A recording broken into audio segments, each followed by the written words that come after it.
Chico Xavier, pelo Espírito Irmão X. Lázaro redivivo. A palavra do morto. Quando Saul sentiu o peso das tremendas responsabilidades no campo da autoridade e do poder, lembrou-se imediatamente de Samuel, o grande juiz que o precedera na direção dos israelitas. O nobre varão, todavia, fora arrebatado ao mundo da morte. No entanto, o rei sabia que os mortos podiam voltar, fazendo-se ouvidos. Interrogando os áulicos do seu séquito, soube que em Endor havia uma pitonisa que talvez pudesse satisfazer-lhe os propósitos. Não hesitou em dirigir-se a ela, e quando a intermediária caiu em transe, após admoestá-lo quanto ao anonimato a que se recolhera, eis que Samuel lhe surge aos olhos assombrados. Não é um fantasma que o visita, trazendo resquícios da sepultura. É o verdadeiro Samuel, materializado à plena luz, que lhe estende as mãos acolhedoras. Não tem as insígnias de juiz e o seu olhar, outrora severo e autoritário, mantém-se impregnado de humildade infinita. Ampla capa resguarda-lhe o corpo, e enquanto recompõe a sua figura, a fim de conversar calmamente, Saul cai, genuflexo, em pranto convulsivo. Ó santo juiz de Israel, pergunta o rei, emocionado e confundido, onde estão as tuas insígnias de enviado de Jeová? Por que voltas do túmulo, pobre e simples como qualquer mortal? Contemplou-o Samuel tristemente e respondeu: Saul, que o Eterno te abençoe e te conceda a paz. Não me perguntes pelas possessões e honrarias efêmeras. Minha túnica de linho de julgador e minha espada de guerreiro ficaram para sempre no sepulcro de Ramá. O homem que exerce a justiça perante o Supremo não deve aguardar prerrogativas diferentes daquelas que felicitam os ministros do Senhor em qualquer trabalho proveitoso, mas ouve, que te induz a chamar-me do túmulo? Por que razões interrompes o meu trabalho no reino dos mortos? Saul enxugou as lágrimas abundantes e falou: Ó grande juiz, aconselha-me. Estamos na véspera de grandes batalhas e tenho o coração cheio de maus presságios. Sinto-me inquieto, hesitante. Dize-me o que pensas, concede-me as tuas diretrizes sábias e justas. O espírito de Samuel fitou-o melancolicamente e voltou a interrogar: Que desejas que eu diga? A verdade, disse o rei ofegante. A entidade sorriu e observou: Entre os homens que vivem na carne e os que já reviveram, fora dela, ao sublime influxo da morte, a verdade é sempre terrível. Poderás, acaso, suportá-la? Respondeu Saul afirmativamente. O espírito materializado avançou para ele, afagou-lhe a cabeça e falou, comovido: Volta então ao povo de Israel, desarma o nosso exército e dize à nação que o nosso orgulho racial é um erro nefasto e profundo, diante da morte inevitável para todos. Notifica as 12 tribos de que nossas guerras e atritos com os vizinhos são malditas ilusões que nos agravam as responsabilidades diante do Deus Altíssimo. Cientifica-os de que a morte ensinou a mim, último juiz dos israelitas, as mais estranhas revelações.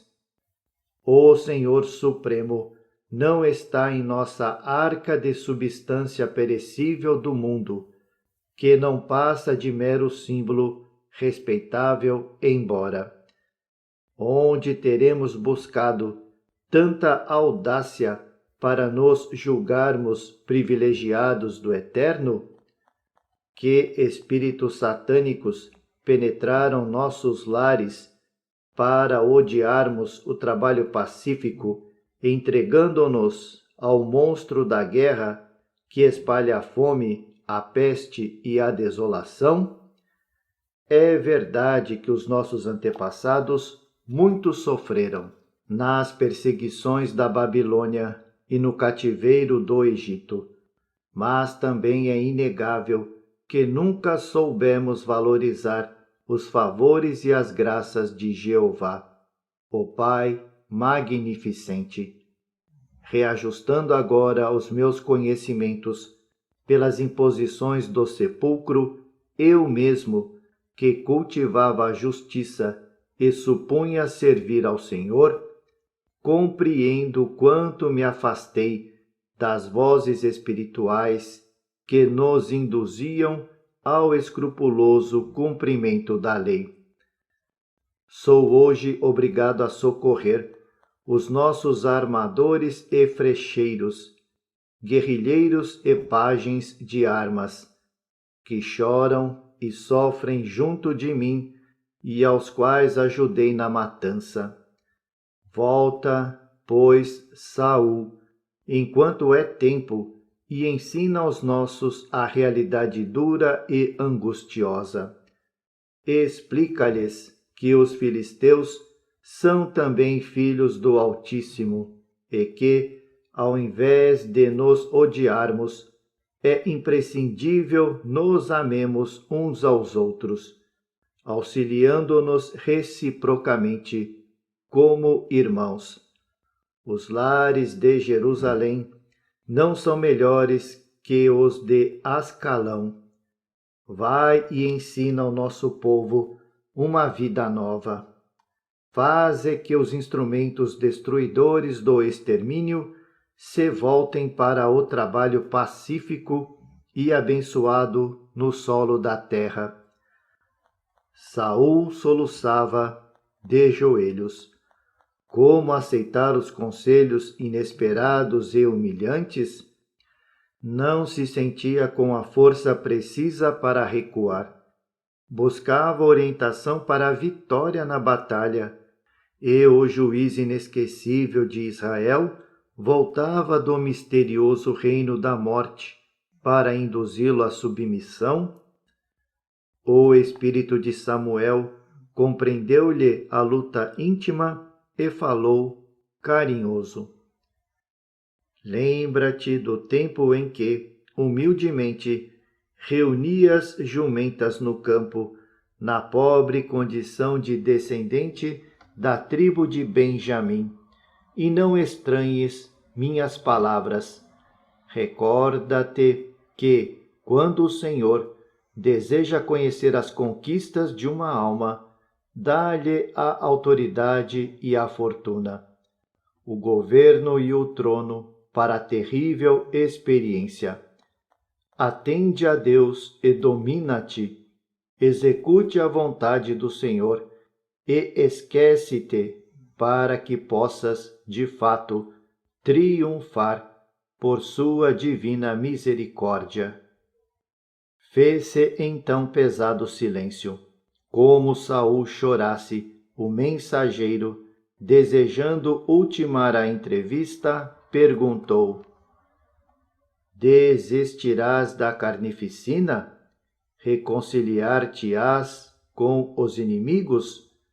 Ensinarás ao povo a humildade, o serviço e a concórdia?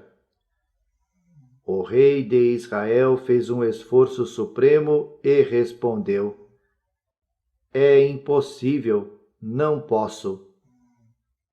O espírito fitou-o com profunda tristeza e acrescentou: como pedes, então, conselhos à luz da sabedoria, se preferes a prisão nas trevas da ignorância? O Senhor envia-te as verdades de hoje por minha boca, mas, se persistes em desatendê-lo, rasgará o reino que guardas nas mãos e entregará a outrem a autoridade.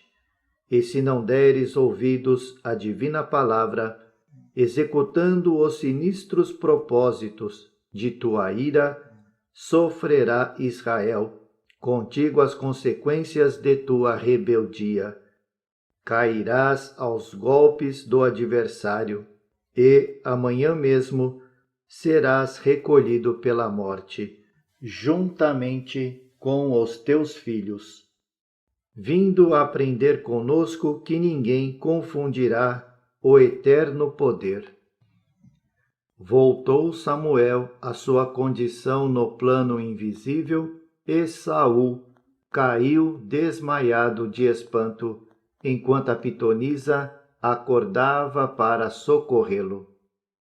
E, como acontece a muita gente que roga orientação aos espíritos desencarnados, Saul desprezou as advertências ouvidas e atendeu aos caprichos condenáveis de seu coração. Mas também, no dia seguinte, estava com os filhos no caminho sombrio do sepulcro, a fim de aprender com a morte as sagradas lições da vida. Chico Xavier, pelo Espírito Irmão X, Lázaro redivivo. Na edificação. Os ociosos de todos os tempos sempre encontram infinitos recursos para escapar ao círculo das obrigações que lhes competem. Comumente estão queixosos e desalentados. Para eles, os melhores cargos estão providos no templo de serviço em que trabalham.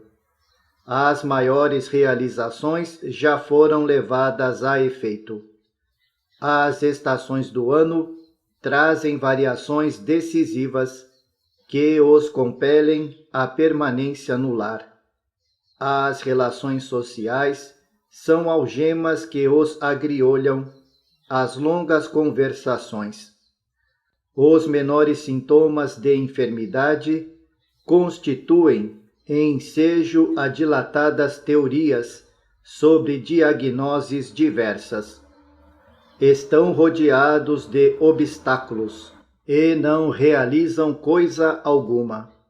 Gastam fortunas para que ninguém os aborreça, e se alguém lhes pede contas dessa ou daquela edificação, explicam que não tiveram sorte.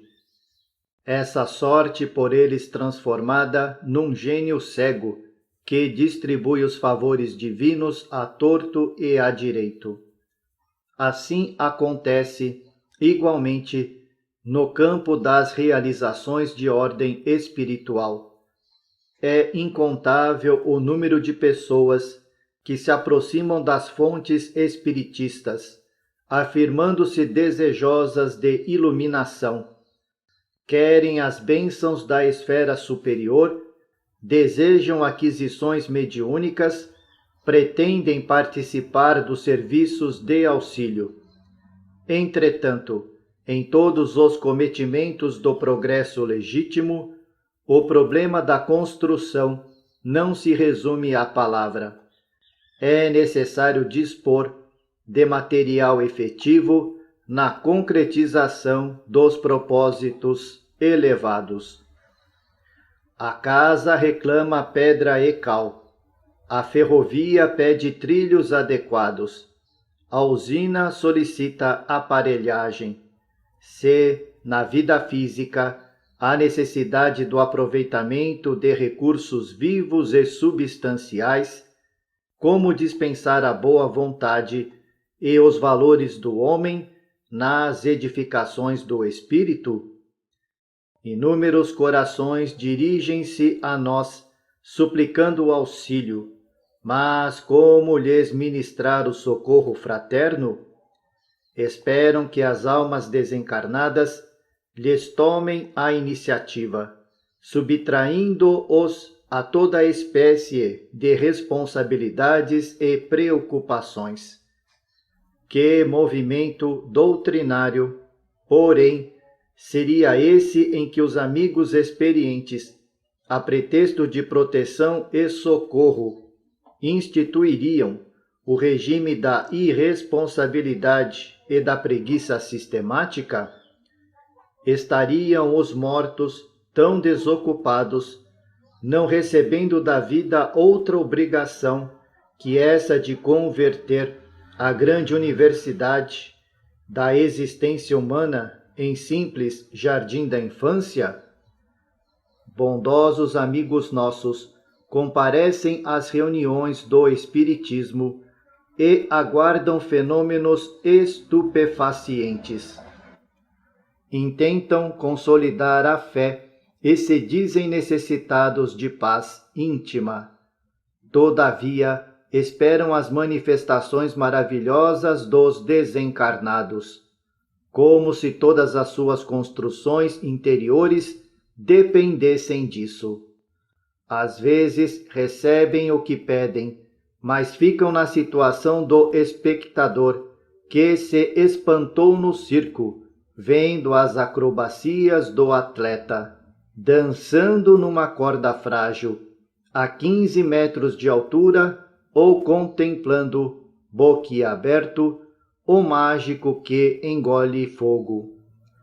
Fim do espetáculo, volta para casa, a fim de atender às obrigações pertinentes à família e à rotina de luta redentora. Ocorre o mesmo nas observações espirituais. Terminada a injeção de emotividade, o estudante, o crente e o investigador regressam ao campo habitual, onde os deveres de cada dia lhes aguardam o testemunho de amor e compreensão. Daí essa necessidade de renovação do pensamento, que os desencarnados esclarecidos apregoam. Muitos companheiros se aproximam de nosso plano e pedem qualidades de cooperação, esquecendo-se, porém, de que eles são portadores delas. Apenas necessitam dilatá-las, com educação e proveito. Esse desenvolvimento, contudo, não pode ser uma realização do exterior para o interior. Não são os espíritos que desenvolvem os médiuns, e sim estes que apuram as faculdades receptivas, alargando as suas possibilidades de cooperação e valorizando-as pelo estudo constante e pela aplicação própria às obras da verdade e do bem. Que dizer de uma pessoa que aspira ao diploma de médico, detestando os doentes?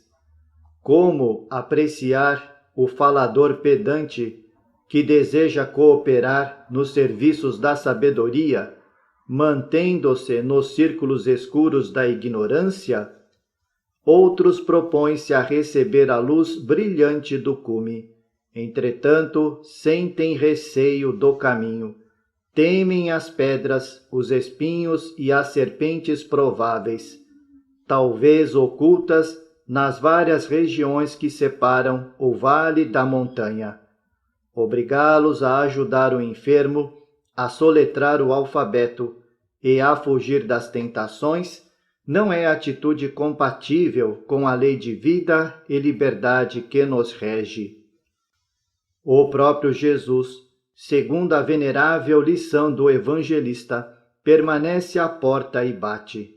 Se alguém abrir, ele entrará com as bênçãos divinas.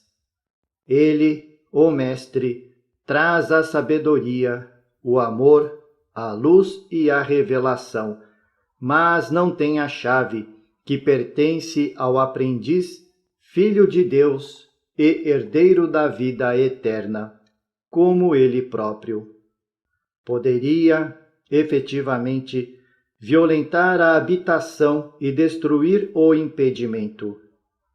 Foi o Cristo, Senhor e organizador do planeta, quem forneceu ao usufrutuário do mundo a matéria-prima para a edificação temporária em que se mantém, mas, administrador consciencioso e justo, sabe que, acima de tudo, permanece a autoridade do Pai e espera, nos casos de rebeldia e endurecimento, que o doador universal se manifeste. E, por vezes, a ordem suprema é de bombardeio demolidor. Aí, então, não há necessidade de chave para a abertura. Os impactos diretos do sofrimento modificam a habitação, apenas com a circunstância desagradável de que o dono por muito tempo se aprisiona na perturbação e na dor, antes de retomar a oportunidade de nova construção. Chico Xavier, pelo Espírito Irmão X, Lázaro Redivivo. Identificação do Espírito. Corria o ano de 1581, quando um caso estranho ocorreu em Sevilha. Contou-nos o espírito do padre Diego Ortigosa, em agradável tertúlia fraternal. Desencarnara um médico atencioso e amigo dos pobres, Dom Juarez Constaneira e Salcedo. Continuou ele com a graça do narrador inteligente, quando, alguns meses mais tarde, apareceu uma jovem que se dizia assistida pela alma do Esculápio, ensinando medicação à pobreza desamparada. Encheu-se-lhe a casa humilde e tosca de famintos da saúde, e o médico desencarnado atendia, de boa vontade, orientando o tratamento de criaturas enfermas e infelizes. A donzela, convertida em intermediária, não mais encontrou tempo para cuidar de si mesma. As horas disponíveis eram escassas para atender as pessoas doentes e abatidas de sua cidade e vizinhanças. Pouco a pouco, o fenômeno tornava-se conhecido à distância e grande número de peregrinos lhe batiam à porta. Vinham de longe e queriam possuir de novo a saúde, a paz, a esperança. Corria o interessante trabalho regularmente, mas os familiares de Costaneira e Salcedo não viram com bons olhos a movimentação popular em torno da memória do seu chefe desencarnado. A jovem Cecília Antegueira, que servia de médium entre o morto prestativo e as criaturas angustiadas, tinha vida simples, atendendo às necessidades dos outros e aos seus próprios deveres em família, mas foi denunciada à Inquisição como feiticeira. Não tardou o encarceramento. A acusada invocou os princípios de caridade a que servia, recorreu ao nome de Deus.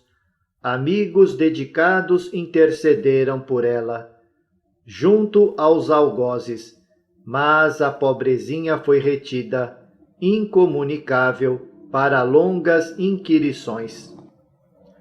A par dos beneficiários agradecidos, que pediam a sua absolvição, surgiram senhoras fanatizadas e cavalheiros inconscientes que afirmavam tê-la visto entregando-se a noturnos sortilégios na via pública ou explorando a boa-fé alheia, como ladra vulgar, terminando as acusações gratuitas com o pedido de condenação formal e imediata. Alguns chegavam a rogar lhe fosse dada a bênção da fogueira ou a graça de ser esquartejada viva, no alto de fé em nome da caridade da Igreja. E não valeram os bons ofícios dos protetores prestigiosos. O padre Gaspar Alfonso Costaneira e Salcedo, primo do morto, estava interessado na perseguição e, por isso, fez o possível por guardar a jovem na cela imunda. Prometia uma verificação pessoal. Queria certificar-se. Muitos santos da Igreja haviam visto e ouvido as almas dos mortos. E acrescentava, pedante, que esses fatos eram conhecidos desde os patriarcas hebreus, não obstante a proibição de Moisés, que se manifestara contrário ao intercâmbio com os mortos. Entretanto, a seu ver, aquela mulher seria uma bruxa mentirosa e repugnante. Seu primo, Dom Juarez, estava no céu, gozando a companhia dos anjos e não voltaria a confabular com mortais desprezíveis. Para isso recebera a missa a rodo e solenes exéquias. Que motivo, perguntava ele, levaria um médico a apaixonar-se pelos doentes além do túmulo? Os santos e santas tinham visto almas glorificadas em beatitude celeste, mas aquela endemoninhada tinha o topete de afirmar que o seu ilustre parente continuava a interessar-se pela medicina depois da morte. Não seria loucura? Interrogavam os amigos da acusada. E se fosse, não seria justo desculpar a demente? O padre loquaz, porém, deblaterava irritadiço e insistia pela prova final. Com efeito, após longos dias de expectativa, Cecília Anteguera, abatida e enferma, trazendo nos punhos e braços os sinais de terríveis flagelações, foi trazida a uma sala vastíssima, onde se reuniam alguns juízes eclesiásticos, sob a presidência do inquisidor-mor.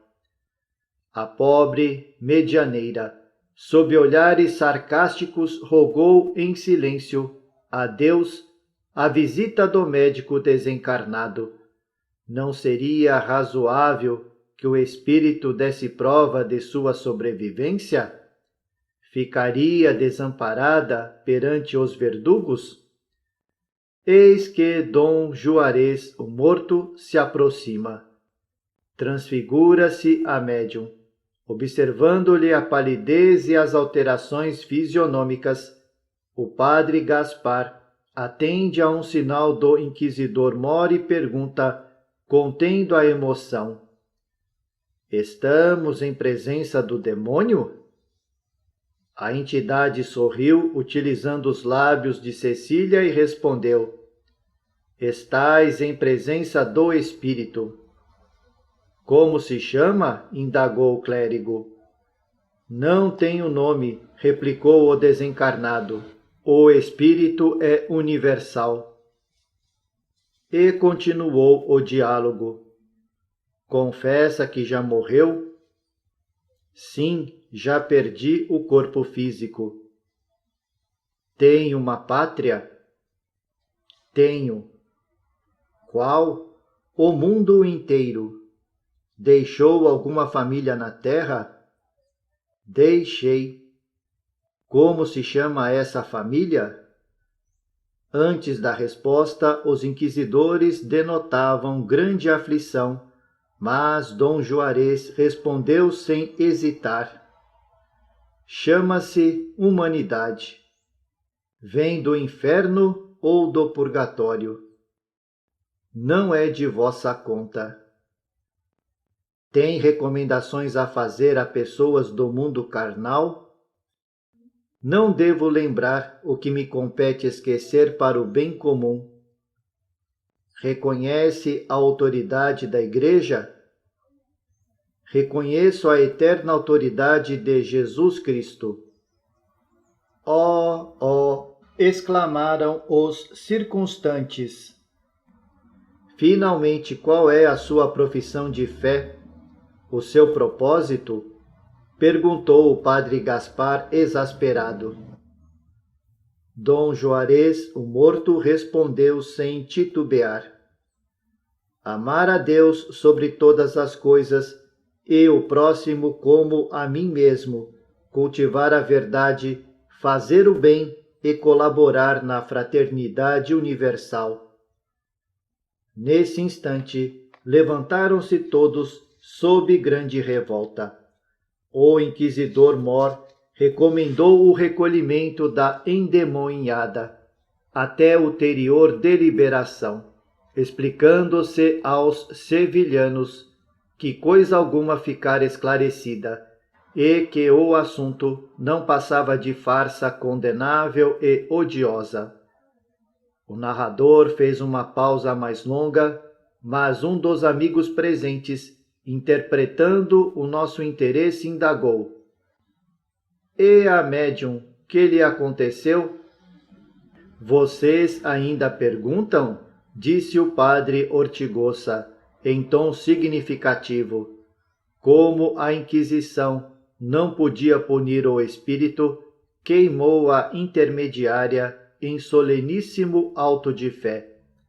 Em seguida, sorriu bondosamente e concluiu. Cecília de Antequera, porém, logo após entregar o corpo às cinzas, uniu-se ao espírito de Dom Juarez, em serviço muito mais elevado e profícuo às criaturas humanas, encontrando no sacrifício a sua melhor realização, convertendo-se ainda em devotada amiga de todos os seus acusadores e verdugos, aos quais sempre recebeu, caridosamente, nos primeiros degraus da passagem sombria do túmulo.